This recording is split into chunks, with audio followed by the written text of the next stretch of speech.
안은 기자 정책사회부 성시원 차장 나왔습니다. 의료개혁 실행 방안이 나왔습니다. 네, 맞습니다. 핵심을 짚어보면 네. 의료 수가를 올려주겠다는 거예요. 그러니까 기피하는 의사들, 진료 과목 의사들을 뭔가 좀 독려하는 내용 같은데 수가가 뭡니까 정확하게 말해서? 네, 일단 의료 수가 전체 진료비입니다. 그중 환자가 일부 부담하고 나머지를 건강보험이 부담하죠. 대부분의 필수 의료, 내과, 외과, 산부인과, 소아과 진료비는 의료 수가가 정해져 있는데요. 그 이상을 병원이 받을 수가 없습니다.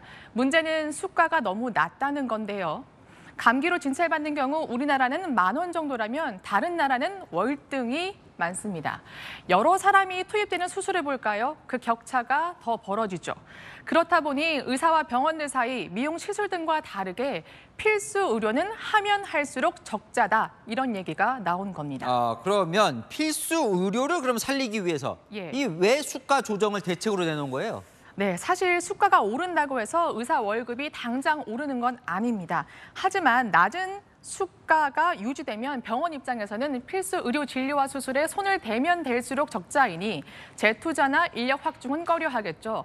낮은 수가를 보전하려다 보니 환자를 많이 받게 되고 결국 의사 업무는 과중됐다는 겁니다. 이런 환경이라면 자연스레 필수과는 의사들도 기피하게 되겠죠. 이에 필수 의료 진료나 수술 행위를 원가의 100%까지 보상해서 외면받지 않도록 하겠다는 겁니다. 근데 아까 제일 처음에 의료 네. 수가는 진료비라고 했잖아요. 네. 저희 이제 환자 입장에서는 네. 부담이 커지는 거 아니에요? 결론부터 말씀드리면 늘 수 있습니다. 첫 번째로 진료비인데요. 수가에는 본인 부담도 있죠. 그렇기 때문에 수가가 늘게 되면 기본적으로 환자 부담도 늡니다. 다만 수가가 오르는 항목이 중증 암 수술 중심인데요. 본인 부담률이 5에서 10% 정도로 낮고 다양한 정부 지원책이 있어서 인상액이 크지 않을 것이라는 게 정부의 설명입니다.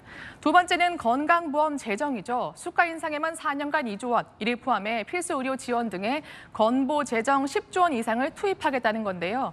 정부는 건보 적립금을 활용하고 고보상 수가는 또 줄이는 방식으로 시뮬레이션을 해봤더니 1.5% 이내로 평균적으로 올리면 된다는 설명입니다.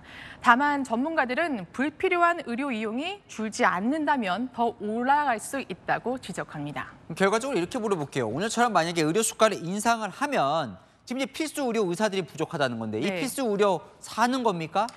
네, 제가 여러 의사들에게 물어봤더니 필수 의료를 살리기 위한 하나의 환경이 만들어졌을 뿐 수가 정상화가 전부는 아니라고 말했습니다. 필수 의료를 택하는 의사들은 보상도 중요하지만 생명을 살린다는 자부심도 중요한 만큼 형사소송 면책 같은 환경을 함께 조성해줘야 비로소 필수 의료가 강화될 수 있다는 주장입니다. 자, 이제 의료 공백 얘기가 나오는 게 요즘 이제 전공의들이 없다 보니까 특히 필수 진료 이쪽이 너무 걱정이다. 응급실 뺑뺑이 얘기도 여기서 나와요. 네. 그러면 이 대책으로 지금 떠난 전공의들이 좀 돌아올 수도 있을까요? 결론부터 말씀드리면 아닙니다. 가능성이 낮은데요. 오늘 정부의 대책엔 수가 정상화뿐만 아니라 전공의 주당 수련 시간을 72시간으로 단축하는 등의 내용도 포함됐습니다. 전공의들의 요구를 적극 반영했다는 건데요. 그러나 전공인들 복귀의 전제 조건 2025년 의대 정원부터 원점으로 되돌려 놓는 겁니다. 그렇다 보니 복귀는 요원한 실정입니다. 그거 역시 요건은 그거군요. 네, 맞습니다. 잘 들었습니다. 안은 기자 성시원 차장이었습니다.